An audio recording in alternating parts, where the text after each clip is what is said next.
Okay, I'm working on the covers of my new books called Roman Brit. This is Brit, this is his dog Festus, and this is a gladiator.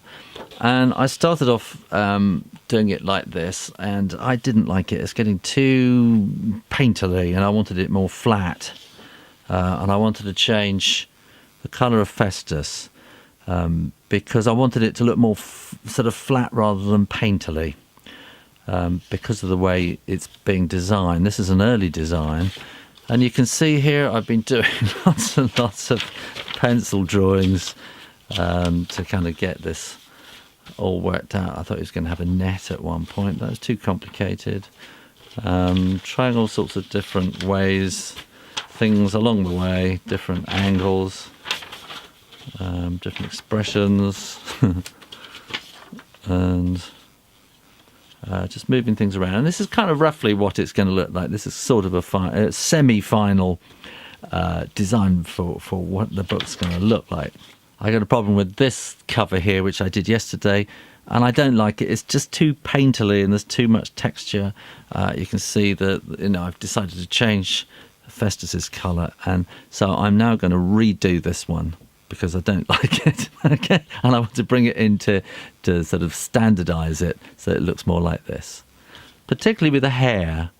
And all the time I've been drawing him and getting to know this character, I've just been scribbling in his hair, and here it's got far too complicated, and I want to get back to this kind of scribble thing and have that flowing right the way through the whole series.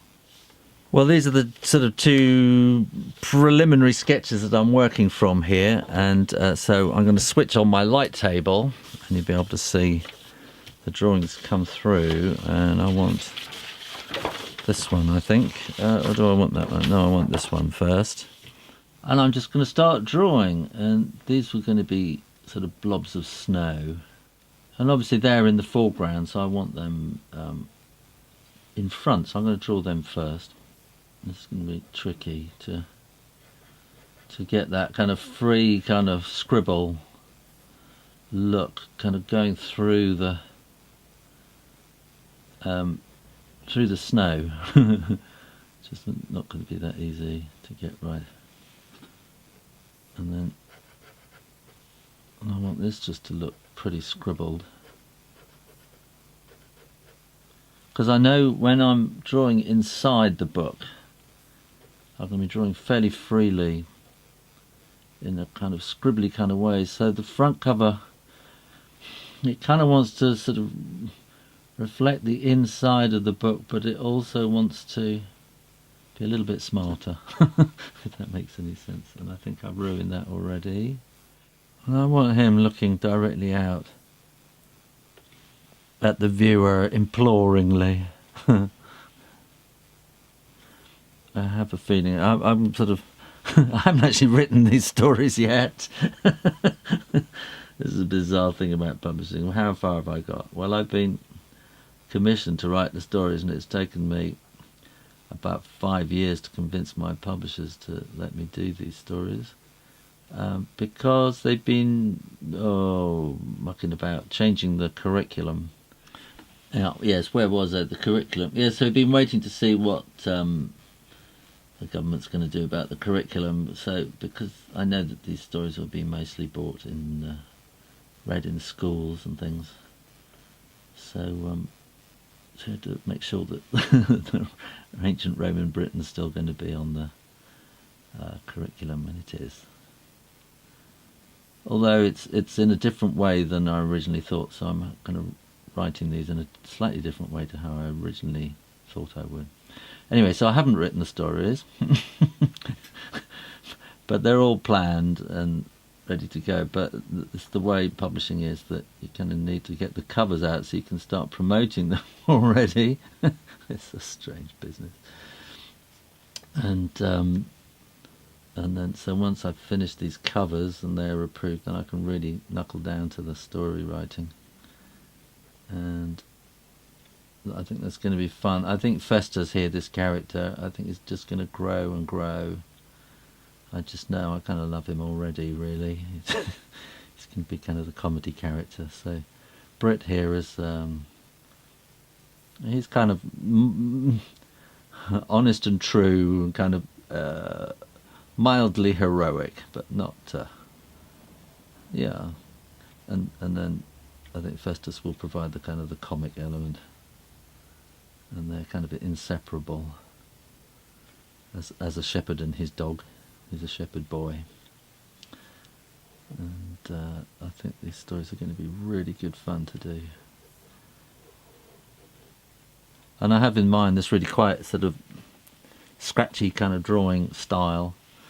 Now I want to change the elephant here, so I'm going to put this other drawing, because I did a bit more work on the elephant. So I'm going to put that in about there like that.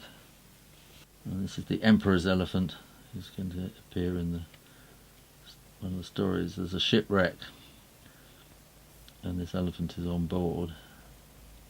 And this is the Emperor's personal, private elephant, favourite pet, who's on his way to some great party or something, and then the boat capsizes. Anyway, they rescue the elephant.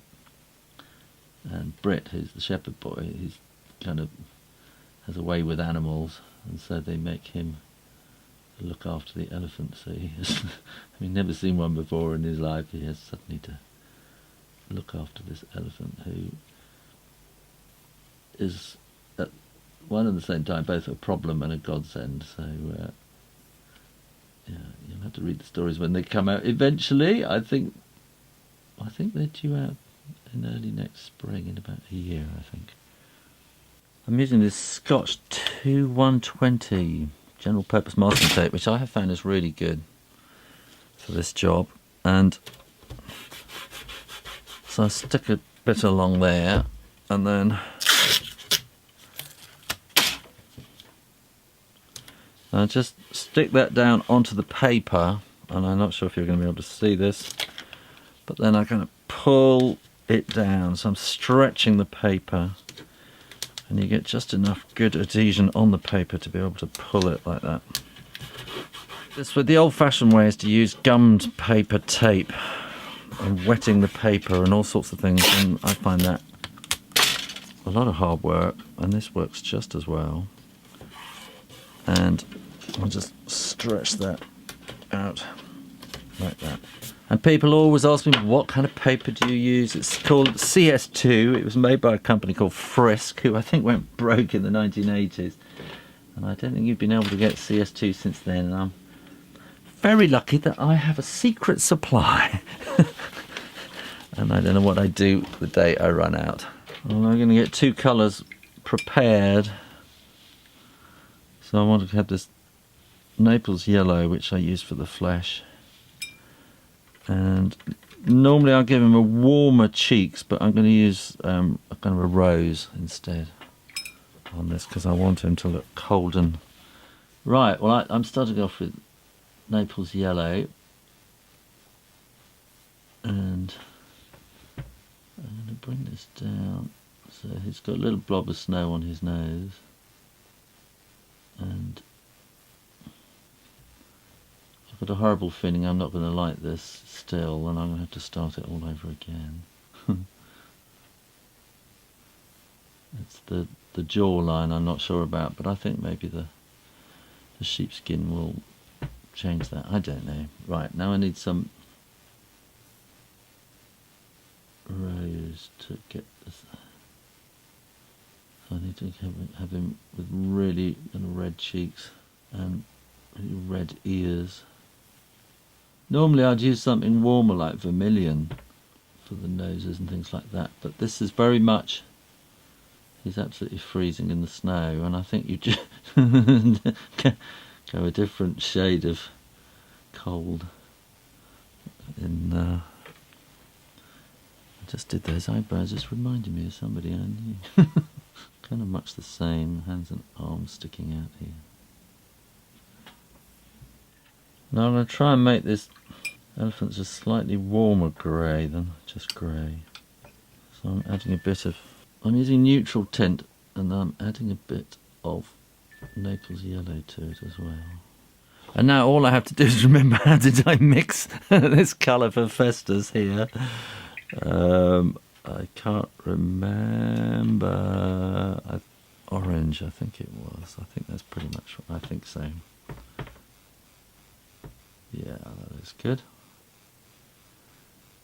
And I really want him to be a very flat-ish kind of colour. And originally I made him brown and kind of dog colour, and it just looked boring. Here, look, it's just kind of going to look really boring.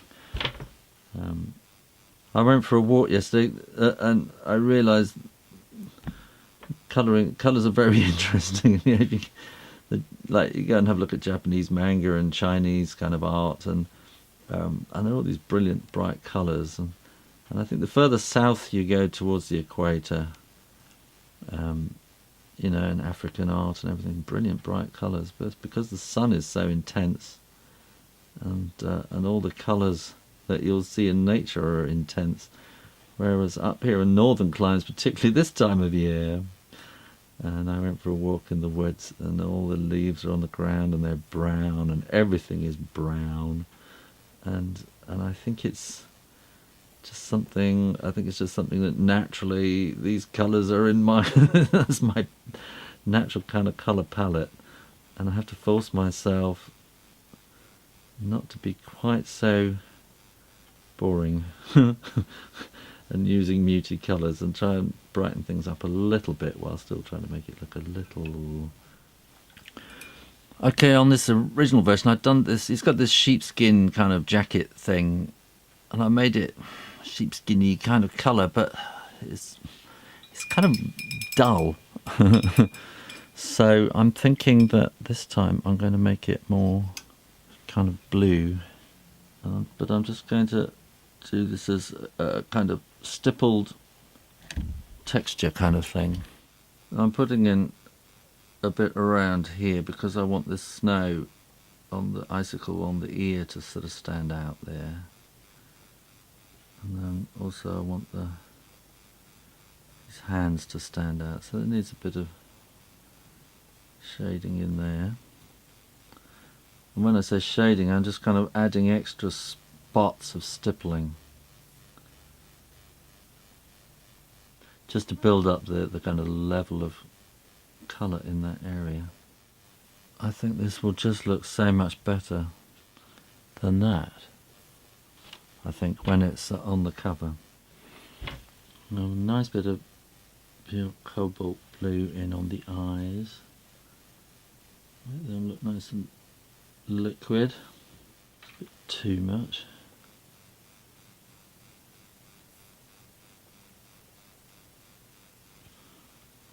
Kind of cold teeth.